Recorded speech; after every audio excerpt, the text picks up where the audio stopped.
ایک زمانے میں ہارمونی ول کے دلکش شہر میں ایک سالانہ تقریب منعقد ہوتی تھی جو سب کے لیے ہنسی اور خوشی لے کر آتی تھی۔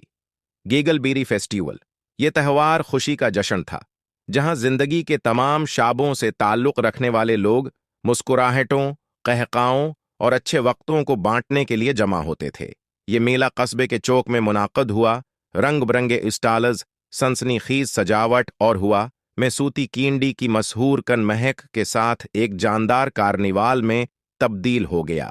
اہل خانہ اور دوست تہواروں کا بے صبری سے انتظار کرتے تھے، یہ جانتے ہوئے کہ گیگل بیری فیسٹیول ایک جادوئی وقت تھا۔ میلے کے مرکز میں گیگل بیری ٹری تھا، ایک افسانوی درخت کہتا ہے کہ گدگدی کرنے پر ہنسی میں پھٹ جاتا ہے۔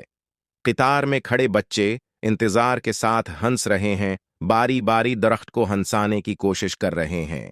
قہقہے چوک میں گونجنے لگے جب درخت نے اپنی متعدی ہنسی کے ساتھ جواب دیا، جو وہاں موجود ہر شخص میں خوشی پھیلا رہا تھا۔ اس میلے میں ایک گیگل بیری پریڈ بھی پیش کی گئی، جہاں متحرک ملبوسات میں سجے مقامی لوگوں نے ہر قدم کے ساتھ خوشی پھیلاتے ہوئے گلیوں میں مارچ کیا۔ مسخروں، جادوگروں اور چہل قدمی کرنے والوں نے تہوار کے ماحول میں اضافہ کیا، ایک ایسا تماشا بنایا جس نے ہوا کو ہنسی سے بھر دیا۔ ایک سال مسٹر گرمبلٹن نامی ایک بدمزاج بوڑھا آدمی ہارمونی ول چلا گیا۔ اس نے کبھی گیگل بیری فیسٹیول میں شرکت نہیں کی تھی، اور وہ یہ نہیں سمجھ سکتا تھا کہ لوگ اس کے بارے میں اتنے پرجوش کیوں تھے۔ اپنی بدمزاج حالت میں رہنے کے لیے پرعزم مسٹر گرمبلٹن نے ہچکچاتے ہوئے تہوار کو دیکھنے کا فیصلہ کیا۔ جب وہ متحرک اسٹالوں سے ٹہل رہا تھا اور اپنے ارد گرد متعدی قہقہوں کا مشاہدہ کیا تو کچھ جادوئی ہوا۔ مزاحمت کرنے کی اپنی بہترین کوششوں کے باوجود مسٹر گرمبلٹن نے خود کو گیگل بیری کے درخت کی بے وقوفی پر ہنستے ہوئے اور خوشی بھری پریڈ میں مسکراتے ہوئے پایا۔ اس تہوار کے جادو نے کمال کر دیا تھا، اور یہاں تک کہ بدمزاج دل بھی اس کی دلکشی کا مقابلہ نہیں کر سکے۔ اس دن سے آگے مسٹر گرمبلٹن گیگل بیری فیسٹیول میں باقاعدہ ایک بن گئے، اور ان کا ایک بار بدمزاج برتاؤ ایک گرمجوشی اور خوش مزاج میں بدل گیا۔